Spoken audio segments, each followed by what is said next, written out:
vamos a hablar con un experto en migración, un destacado abogado, y para que la audiencia no diga que le pasé gato por liebre, un gran amigo, José Ricardo Tavera. Hay que decirle a la audiencia cómo decir. Está muy bien, muy bien. No, porque después dice, no, porque se la puso suave para que bateara.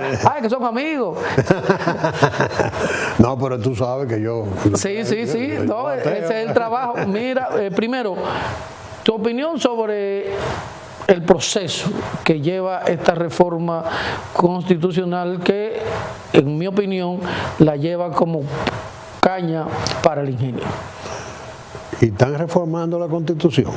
Pero hay uno ya aprobaron la... ¿Tú sabes cómo yo le digo a esta? ¿Cómo le dice? La reforma de la secreta. Ajá. Sí, porque ha sido la reforma constitucional que ha pasado más inadvertida en lo que yo tengo de vida, que he visto varias. Por supuesto, el gobierno ha aderezado esa situación sobre la base de cargar de información el medio político con el tema de la deportación de los haitianos, metiendo concomitantemente la reforma fiscal, la reforma al Código de Trabajo, porque está sesionando la Asamblea Nacional y también están trabajando con el tema. Sí, todo. Es como y viene la seguridad social también. Si le parece poco, viene la modificación del Código. Sí, y ahí está también la ley de trata y tráfico. O sea, es un combo legislativo el que nos tienen preparado, que el gobierno debe saber que se siente esperar los resultados de eso. ¿Cómo así? Claro, porque tú no puedes hacer todo lo que ellos están haciendo. Atento que tienen una mayoría aplastante sin tener que pagar un precio político por eso. Porque los efectos van a estar ahí. El tema de la reforma constitucional, mira, absolutamente innecesaria. La reforma más fútil que yo he podido conocer en la vida. Quizás para que digan que la reforma de Abinader, pues así yo no quisiera pasar a la historia. Porque, ¿cuál es la bandera fundamental? La independencia del Ministerio Público. Y el Ministerio Público ya es independiente por disposición de la Constitución. Además dice la inamovilidad del Ministerio Público. Por ponerte uno de los temas, que podemos hablar del que tú quieras, la inamovilidad del Ministerio Público. El Ministerio Público ya es inamovible. Porque el artículo 128, que es el que otorga de la Constitución, es el que le otorga la facultad al presidente de designar los ministros y directores generales, etcétera, de libre remoción, dice ese texto. Si tú lo buscas así. Ojalá que lo podamos compartir, porque lo dice expresamente. Y dice que podrá nombrar de los órganos autónomos que la Constitución le da. Entonces, en el 170, cuando entra a hablar de la figura del Ministerio Público, no lo mezcla con los demás ministros, ni directores generales, ni nada. En el 170, entonces te dice que el Ministerio Público es un órgano autónomo y que los miembros del Ministerio Público son inamovibles y que la ley organizará el estatuto de inamovilidad. Entonces, ¿qué pasa? Hay lo que se trata de los ministerios públicos de carrera y los ministerios públicos de designación. El presidente puede designar al procurador general y a la mitad de sus adjuntos en cada periodo. Pero ¿qué pasa?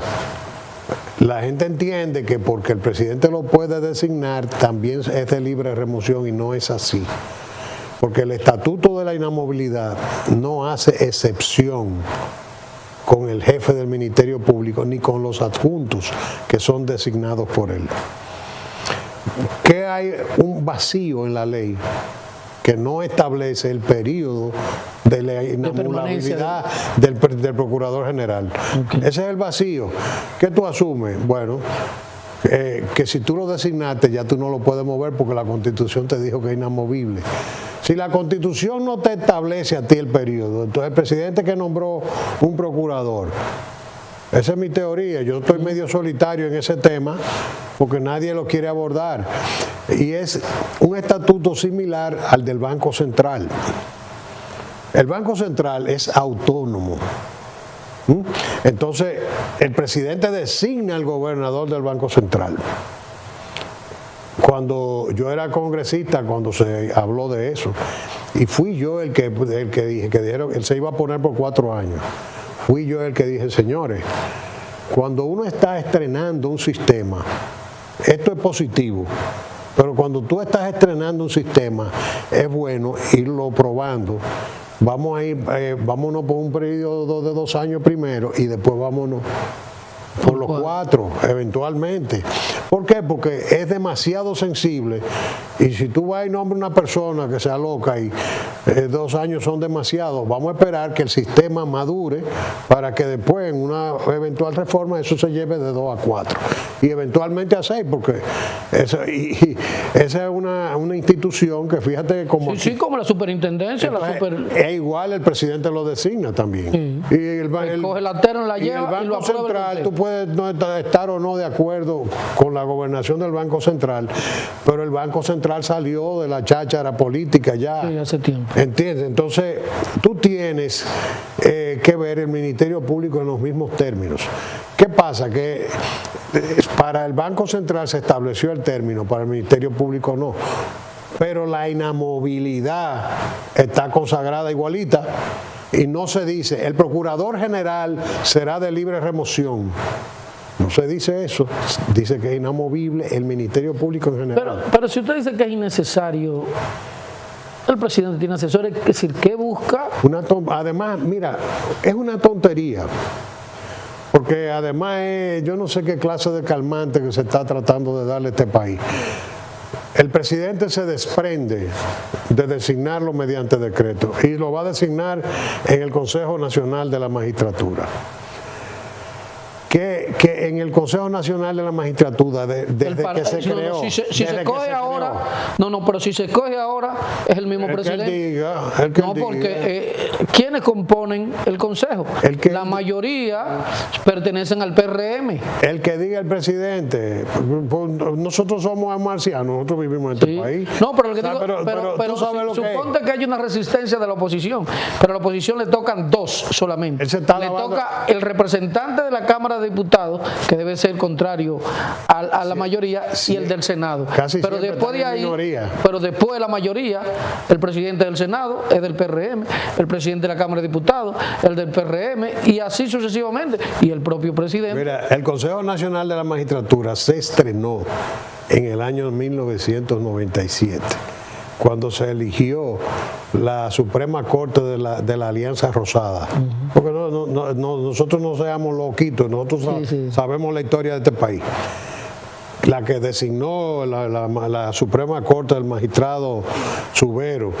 Con esto no estoy denostando la Suprema. No, fue una Suprema buena, pero... No estoy denostando, porque es que señores, abominan de la política. Aquí y en el mundo entero, el Ministerio Público es una figura del Ejecutivo. Presidente. Tú no puedes, mira, países que han denostado el tema de la dependencia del Ministerio Público del Ejecutivo. Perú, Guatemala y Colombia, que tiene un estatuto un poquito más moderado, que prohíbe que los procuradores generales se puedan postular para la presidencia de la República durante un periodo, creo que de 15 años. Entonces ahí tú tienes como eso amortigua un poquito el golpe. Pero dime si en esos países no hay crisis en torno a la figura del Ministerio Público. Es una figura demasiado delicada. Sí, polémica, controversial. Entonces, eso por un lado. Mira, el tema de la unificación de las elecciones. Señores, aquí lo ideal hubiese sido poder continuar desarrollando las elecciones cada 2 años. Sí. ¿Por qué? Porque eso estaba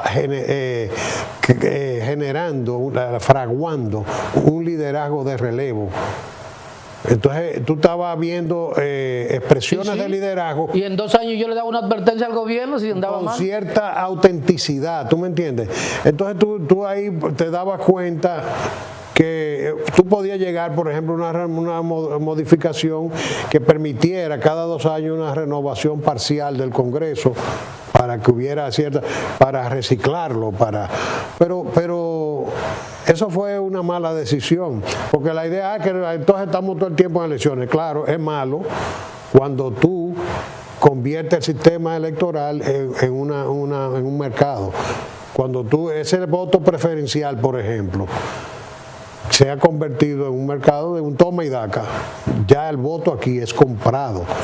Entonces, son cosas que aquí no se está tocando nada de fondo, y todo lo contrario. No se está tocando de fondo la reforma al Ministerio Público, no se está tocando de fondo la reforma electoral. Todo el mundo sabe el peso que ha tenido el voto preferencial en la prostitución del voto en la República Dominicana. O sea, acabamos de salir del expediente del año 2020 electoral, que generó un expediente judicial. Y yo te aseguro a ti, Napoleón, oye lo que te voy a decir hoy, y graba y guárdame esto, por favor.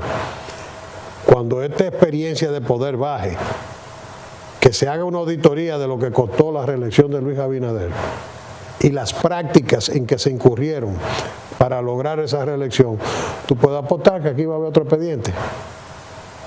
Te lo estoy diciendo hoy, porque los vicios que se vieron en el 19-20 se multiplicaron ahora. Entonces, ¿por qué la oposición no ha levantado eso? Y si el Ministerio Público es independiente, hay una parte de la oposición con una parte en el Palacio de Justicia, una parte en el Palacio de Justicia y otra en el partido. Y en los dos sitios están desestabilizadas. Sí, porque tú pierdes con entonces, una pata en el Palacio de Justicia, entonces eso, tú estás viendo las crisis que hay, que tú estás viendo a veces que dices, pero bueno, ¿y qué pasa? Que no se está diciendo esto, que se callaron con lo otro, y tú ves una serie de silencios extraños en la oposición. Es que están jugando por su pellejo. O sea, es que estamos en una situación muy sui generis. Entonces, esta reforma constitucional... No me refiero a toda la oposición. No. Sí. Ni siquiera puedo hablar de todos los partidos, porque en todos los partidos hay gente valiosa. Sí, no. En todo, en la oposición y en el gobierno. En el gobierno también. Entonces, esta reforma, ¿qué es lo que busca? Que el presidente no quería ceñirse, que también se reformó la Constitución. Igual que la cuestión de la reforma de la no reelección, el nunca jamás. Ya eso está ahí. Ya son 2 periodos y no vuelve nunca más. ¿A qué hay que reformar eso? Que lo vamos a convertir en una cláusula pétrea. Sí, pétrea. Pero por amor de Dios, las cláusulas pétreas están a merced de una crisis política. Las constituciones se las llevan entre los pies las crisis. Entonces, ¿de qué cláusula pétrea tú me estás hablando a mí en un país donde un presidente ganó por 4 años y le mocharon el proceso para ponerlo por 2, para salvar una crisis política como pasó con Balaguer? Yo no sé si tú me estás comprendiendo. Estamos perdiendo una oportunidad. El presidente tiene como la intención, pero la superficialidad con que se están abordando los temas hacen como un disparo al aire. La reforma constitucional, un disparo al aire, porque van a fijar en 2 periodos, pero ya eso estaba fijado. La autonomía del Ministerio Público, pero ya estaba fijada. ¿Atrás de qué que andamos? Yo quiero ver los resultados finales, porque ¿usted no cree que pueden tocar por tercera? Porque a última hora puede salir una sorpresa también. Ahí le iba. Puede ser que toquen por tercera, por ejemplo, reducir el porcentaje de las elecciones. Yo creo que ese es uno de los objetivos de la reforma. Es más, podría ser la verdadera razón de ser de la reforma. Hasta que no se cierren esos trabajos, si lo cierran y no se tocó eso, para mí sería una gran sorpresa. Que bajen el porcentaje para ganar las elecciones. Porque es que no me luce, porque es que en el gobierno tú puedes estar en desacuerdo con ellos, pero ellos no son estúpidos. ¿Tú crees que una reforma vamos a llover sobre mojado y ya? Esa asamblea se reunió con un objetivo. no sabemos todavía ese aspecto de rebajar el 50+1, que ha sido una aspiración permanente del PRD, o sea, el PRD Por el origen fue Peña Gómez que planteó del PRD reciclado, sí, que es lo mismo, esto es lo mismo. Entonces, vamos a estar claros que ese tema ahora pueden sacarlo como una reivindicación de la memoria del líder y qué sé yo cuánto, y hasta como una rebelión de los congresistas para no tocar la figura del presidente. Yo tengo que ver esos trabajos clausurados, sin ese tema tocado, para decir me equivoqué. ¿Y la participación el consenso no se va a dar o se va a aplicar la teoría de Nano Uribe, de que a la oposición se le aplaude, se le escucha, se le aplaude y se le aplasta? No, a don Nano no lo están asumiendo porque don Nano decía a la oposición se le escucha. ¿Se le escucha? Pero en este caso no. Tampoco. No la están escuchando porque tú has visto que hay dos senadores. Para que la audiencia entienda, don Nano Uribe decía cuando Lord Balaguer tenía mayoría que la oposición se le escucha, se le aplaude y se le aplasta cuando se va a votar. Exacto, pero ahora está coja la teoría de don Nano. La don Nano decía se escucha, se le escucha, se le aplaude y se le aplasta. Muy bien, pero en este caso no se escucha. Porque el problema es que tú viste que la queja de los 2 o 3 senadores de la oposición que hay, que se pidió que se hicieran vistas públicas y que la negaron. O sea, dime si, por ejemplo, porque la gente vive hablando disparate, esa Constitución del 2010 estuvo en manos de una comisión de expertos durante varios años. Sí, sí, sí. Y de esa comisión de expertos pasó a un diálogo nacional y se hicieron reuniones en toda la provincia. Eso es verdad. En toda la provincia del país y se tabuló toda la información de las propuestas y se clasificaron por materia y se consideraron.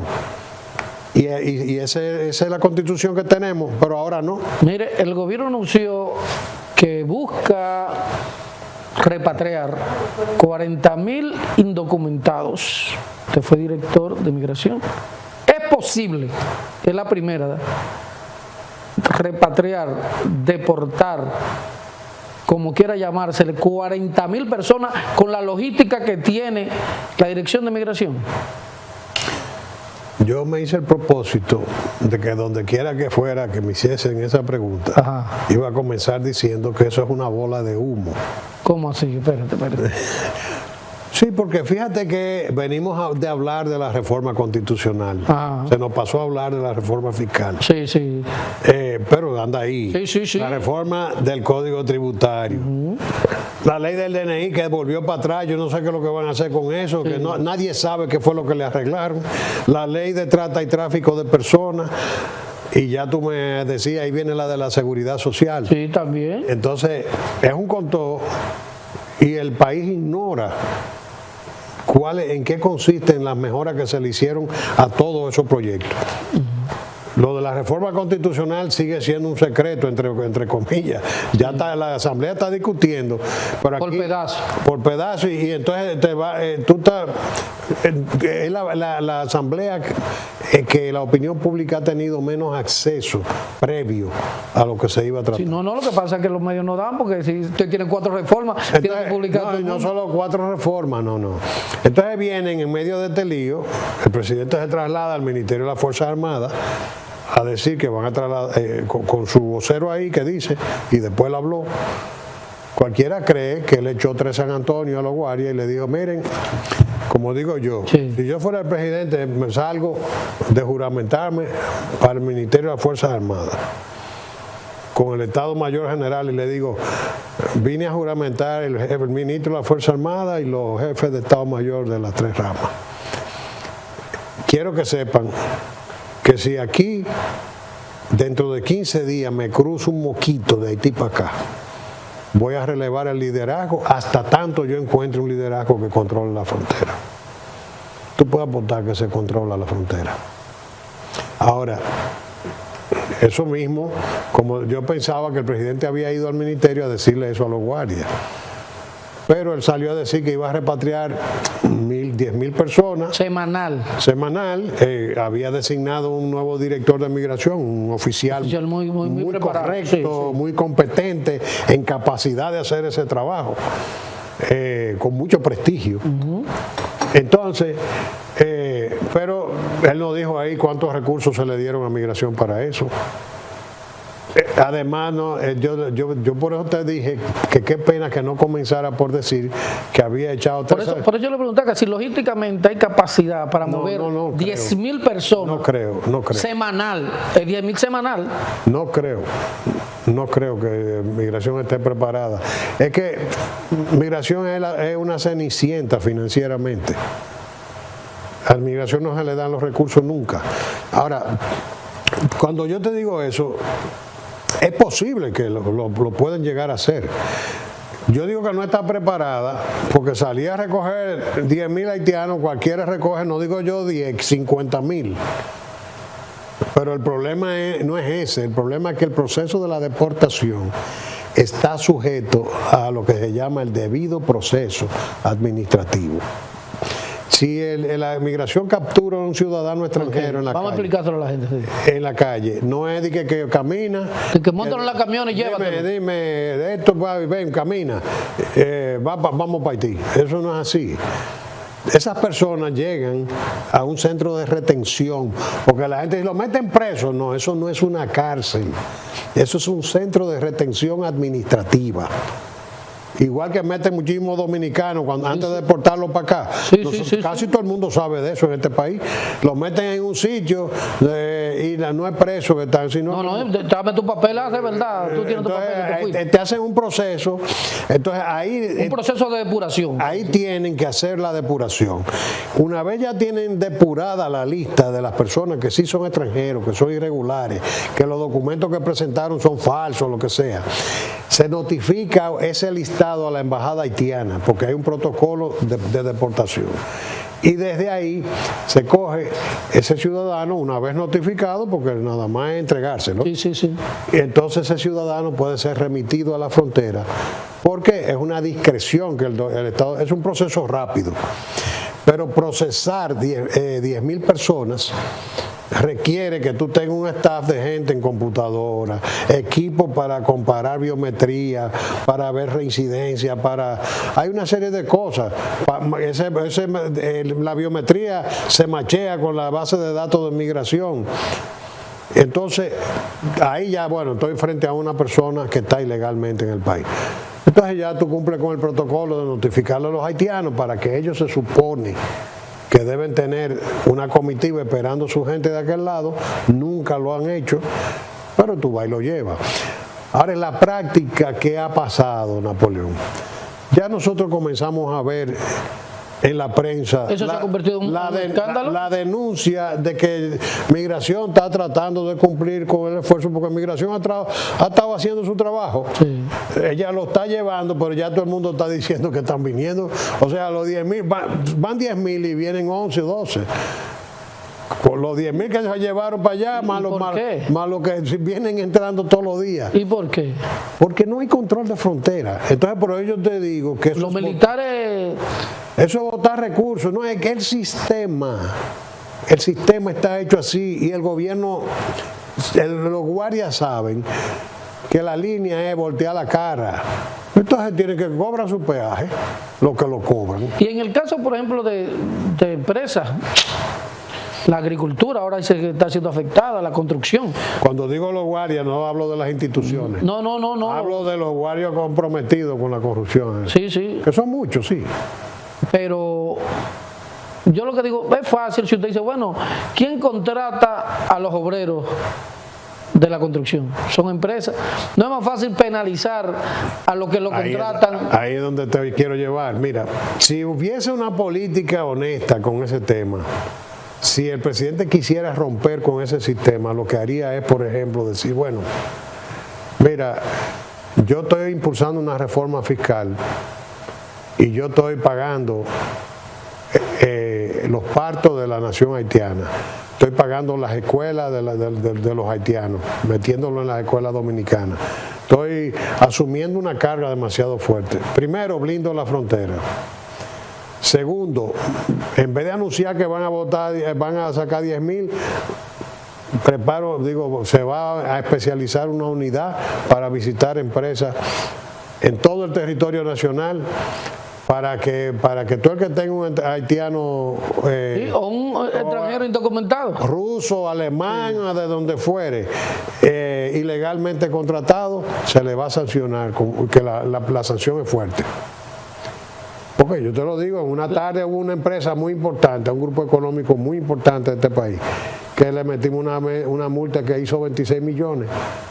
Con el juidero sí. Y todo, agarramos suficiente para que la multa de esa tarde fueran 26 millones. Cuando yo trabajaba. No, pero cuando usted le ponga una multa de más de 1 millón, la gente deja de contratar. Bueno, eso se armó un lío tan grande que después de eso fue que vino el tema del decreto prohibiendo las deportaciones y la regularización y todas esas cosas, porque es que nosotros hablamos de los americanos, los franceses, los poderes, pero los intereses corporativos de este país, hemos hablado de eso otras veces, que les interesa tener un mercado de informalidad de un 54%, que es posible sobre la base de que hay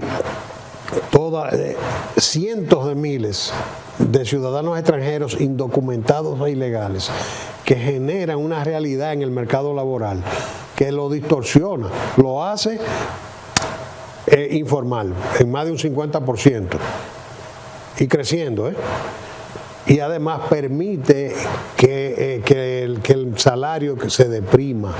Por eso es que tú ves que los centros de pensamiento económico vinculados al Banco Mundial dicen que la República Dominicana se gana salario a nivel de 1990. Entonces, eso es criminal. Entonces, para buscarle un término, este proceso de repatriación es mucha espuma y poco chocolate, porque no se está yendo a la esencia. Para mí es una bola de humo, porque el país está en la reforma y entonces hay un show por donde quiera. Con las repatriaciones, la gente, el morbo llama mucho la atención, que están sacando a 10,000 haitianos semanales y todos los días hay noticias en torno a esos eventos, que se está cometiendo una injusticia. Yo mismo le di un mensaje al jefe de la policía por mis redes, digo: señor jefe de la policía, yo soy el primero que quiero esto, pero saque los policías de ese proceso, porque había unos policías en Mao que incautaron unas plataneras, unos triciclos llenos de plátano. ¿Qué hace la policía incautándole un triciclo lleno de plátano a un haitiano? Eso es un abuso. ¿Entiendes? Entonces tampoco así. Entonces todo este cosa te genera un morbo mediático, una cosa, y la gente no haya por donde mirar la cara, lo que tú decías, demasiadas noticias, muchas reformas, cuestiones de haitianos, Haití en la OEA, y el país está desconcentrado de la agenda fundamental. Que la reforma fiscal, no es que Haití es el tema más importante. Sí, pero la coyuntural ahora... Pero cuando tú vienes y lo enfocas y lo impulsa una política morbosa, porque ellos sabían que van a mandar 10,000 y van a venir 12,000 y 15,000, porque esa frontera no existe, porque ha sido deglutida por los intereses y por la corrupción. Entonces, cuando tú vienes, ellos vienen y hacen eso.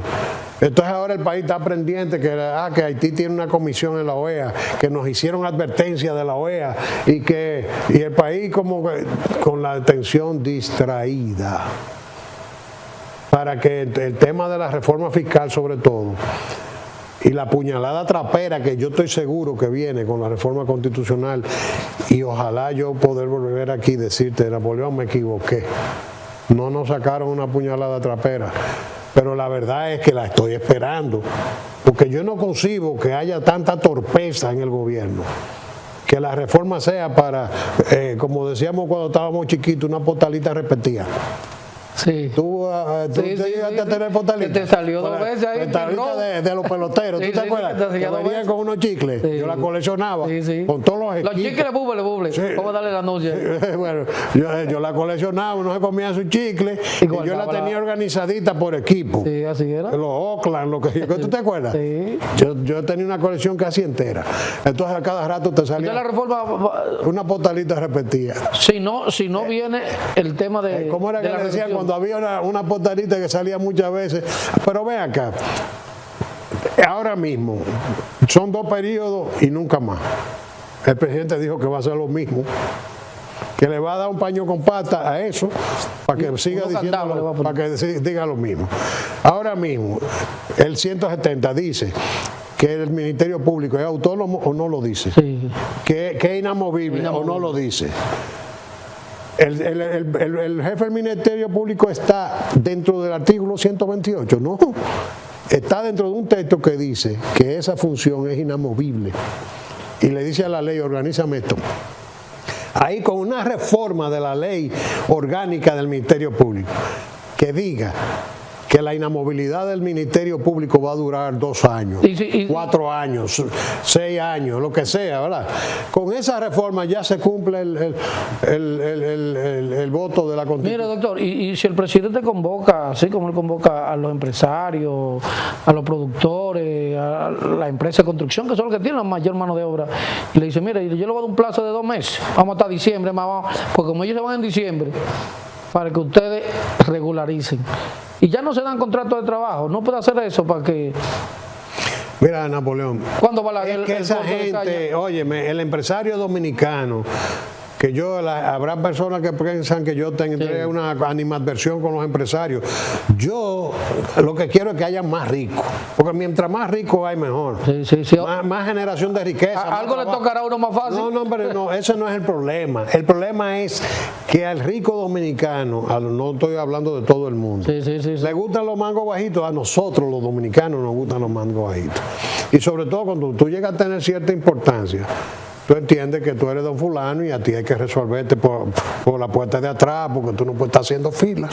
Eso es un tema cultural. Porque tener empleado extranjero, mira, aquí hay una ley que dice 80-20. Si en el mercado agropecuario y no se genera suficientes trabajadores dominicanos administrativamente, es un proceso de solicitud de un permiso sencillísimo en el Ministerio. Eso lo hacen en Puerto Rico, lo hacen en... y te lo bajan de un 80 a un 60 a un 30 según la necesidad que haya en el rubro determinado. Y no se está violando la ley. Entonces, tú tienes la posibilidad de que tu empleado haitiano, con su pasaporte y su acta de nacimiento apostillada, su no antecedentes penales de Haití, aplique por una visa de trabajador temporero, ingrese aquí con un contrato que tú le mandaste que él le va a llevar al consulado. Y cuando vaya al consulado le dan su visa, ingresa por un punto legalmente, con dignidad. Y te viene a migración dentro de los 30 días, deposita eso, le van a dar un carnet de trabajador temporero. Ahora ese carnet es válido para trabajar contigo, porque tú fuiste el que firmaste el contrato. Una vez termina contigo. Eso te lo hacen los americanos cuando te contratan. Exactamente, en el mundo entero. Entonces, es un proceso, ¿por qué dando trabajo aquí? Es un proceso sencillísimo, que eso es lo que tiene que hacer el gobierno, hacer que eso funcione y decirle, mándenlo para allá y tráiganlo. Pero yo vi un video del presidente diciendo, oye, que esa ley hay que modificarla porque entonces tienen que irse para allá para volver para acá. No, presidente, esa ley no es así. Esa ley dijo, hagan un plan de regularización, ciérrenme eso ahí, para que de aquí para adelante todo sea de esta manera. Exacto. Entonces no me venga usted que usted va a romper la ley administrativamente como lo está haciendo. Porque la Dirección de Migración, hasta hace unos días, yo espero que mi amigo Lee Ballester no caiga en ese gancho y le diga, presidente, vamos a arreglar esto, porque si usted hace su voluntad, vamos a cumplirla de una manera en que usted no se comprometa, ni yo tampoco. Mire, doctor, el tiempo se va, pero la gente lo ve a usted con esa pinta, que aquí, que Santiago, y quiere saber, ¿verdad? Y a él no le va a afectar la reforma tributaria, es decir, ¿cómo le va a dar eso a nosotros, la clase media? Claro que sí, claro, porque es que mira, una reforma que se está visualizando. Escúchame, no va a ser una reforma integral equilibrada, donde le quiten a los que más tienen y no a los que menos. No, en absoluto. Esa reforma está hecha para golpear al consumidor, pero no a cualquier consumidor, porque por ejemplo, los grandes... Primero el ITEVIS, que ahora lo que vamos a llamar IVA, yo te dije que aquí todo es cosmético. Sí, copiado. Todo es cosmético. De los países. Esa es la conquista, que ya no se va a llamar ITEVIS, se va a llamar IVA, para que sea medio europeo. Sí. Pero en la práctica, aquí siempre se dijo, vamos a ampliar la base impositiva con el tema del ITEVIS, que más productos paguen ITEVIS, pero vamos a bajar el ITEVIS de un 18 a un 14, ¿verdad? Por ejemplo. Eso es lo que aquí siempre se habló. Sí. Hay que universalizar. Iba a reducir la cota. Tú dices, bueno, yo voy a pagar el ITEVIS por una libra de arroz, que hasta ahora la mantienen exenta. Sí, está bien, pero ya no va a ser un 18, va a ser un 12. Todo el mundo va a pagar, todo lo que se mueva aquí va a pagar un 12, por ejemplo. Eso es lo que siempre se habló. Porque así, ahora es 18. Ahora es 18 y lo están dejando en 18. Sí, en 18. Lo están dejando en 18. Entonces vamos a pagar por una funda de limón, por las hortalizas. Un jugo de limón que tú te la Toyota va a pagar ITEVIS también. O sea, todo va a pagar ITEVIS. Con excepción del arroz.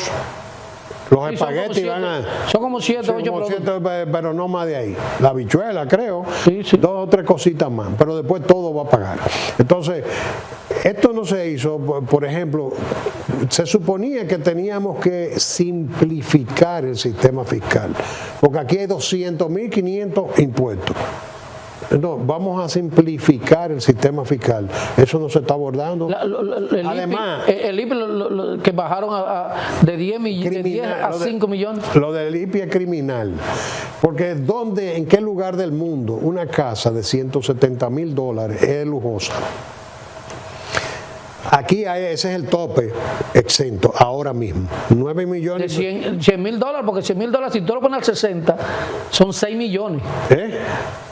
Ellos llegaron, por ejemplo, ahora es 5 millones que tú tienes que pagar a partir de 5 millones. Estamos hablando que con una casa de $90,000 es de lujo. Es de lujo. Que cualquier apartamentico en Santo Domingo, bajaron de 200 en Villamella, cualquier así apartamentico. Entonces espérate, que además la Dirección General de Impuestos Internos va a poder ir a tocar tu puerta y decirte, mire, Napoleón, el apartamento suyo está en 3 millones, pero nosotros lo estamos reevaluando y se lo vamos a poner en 6 y usted va a pagar la diferencia. Sí. Entonces, el 1% de 1 millón. Cuando eso es criminal, va a ser un golpe para el sector de la construcción, que es uno de los que dinamiza la economía dominicana. Ese es un impuesto recesivo. Y la vivienda de bajo costo que construye el propio gobierno, que deben estar entre 4 o 5 millones casi. Entonces, pero a todo esto nosotros nos estamos abocando, porque la reforma fiscal en este país no podía venir así como viene esto. La reforma fiscal tenía que venir fruto de una reflexión previa de calidad de gasto. Porque ahí vi una economista que publicó un artículo y decía que solamente llevando la nómina a como el gobierno la encontró en el año 2020, el gobierno se va a economizar 100,000 millones de pesos. Pero eso no es posible. Bueno. ¿Tú sabes por qué? ¿Tú sabes las pensiones que se dieron para la reelección? No, pero ¿Tú sabes cómo fue que la quita porque son administrativos? Pero tú sabes cómo fue que se drenó el PLD y todos los partidos y todos los... Todo el que tiene de 45 o 50 años para adelante lo pensionaron, dirigentes de base. O sea, solamente por ahí hay un enorme gasto. Entonces tú tienes que hacer una reflexión de calidad de gasto. Entonces vamos a simplificar el sistema fiscal y entonces vamos a agravar las utilidades. Pero espérate. Son muchos los temas, incluso lo que pasa es que el tiempo se nos fue. Por ejemplo, yo digo, aumentaron la placa, el marbete. Sí. Pero ¿qué pasa? Yo tengo una Tahoe y usted tiene un Toyota Corolla con 6 años atrás y usted y yo pagamos lo mismo. Sí. Se supone que tiene que ser por el cilindraje del vehículo. Son cosas que yo veo. Digo yo, usted tiene un Mercedes-Benz y yo un carrito chiquito del mismo año y pagamos lo mismo. Así mismo es. Pero fíjate que es tan injusto el tema de las reformas fiscales que está descansando fundamentalmente en la víctima, en el sandbag del sistema fiscal, que es la clase media. Porque tú crees que es verdad, también estoy leyendo todos los economistas, Sí. ¿Cuál es el consenso que hay entre todos los economistas? Que no es verdad, porque una de las razones por las cuales es importante las reformas fiscales para dejar de coger prestados. Sí. Porque el presupuesto nacional se financia todos los años. Sí, un 22, bueno, se va el 22%. Bueno, pues ahora los economistas que están hablando dicen que no, que vamos a tener que ir endeudándonos igual para poder seguir financiando, porque a todo esto se está hablando de incrementar los bonos gas, bonos luz, pero sin hacer un cambio. Por ejemplo, ese mismo tema migratorio está atado a eso. Si tú agarras y le dices a un trabajador dominicano a un dominicano que recibe bono gas, bono luz, yo te voy a seguir dando el bono gas y el bono luz si tú trabajas en la agropecuaria o en la construcción. Porque muchos no van a trabajar porque tienen el estatuto de vacancia financiada. Mire, doctor, gracias por estar con nosotros. Yo lo iba a invitar pronto, pero como la reforma constitucional va tan rápido, vamos a esperar que la prueben ya para que usted venga y quizá usted pida un mea culpa aquí de que... No, sinceramente yo deseo... Lo traigo para que usted diga así. Ay, sí, yo deseo hacerlo porque mira, no hay una cosa más linda que le pueda suceder a un país que su presidente le quede bien. Si él hace eso, sería una gran sorpresa para mí. Si no, usted está convencido que van a tocar por tercera. En cuanto a eso, yo le pido disculpas porque ya en todas las demás patas están metidas. Doctor, gracias de verdad por acompañarme y gracias a ustedes por estar como siempre con nosotros. Será hasta una próxima entrega.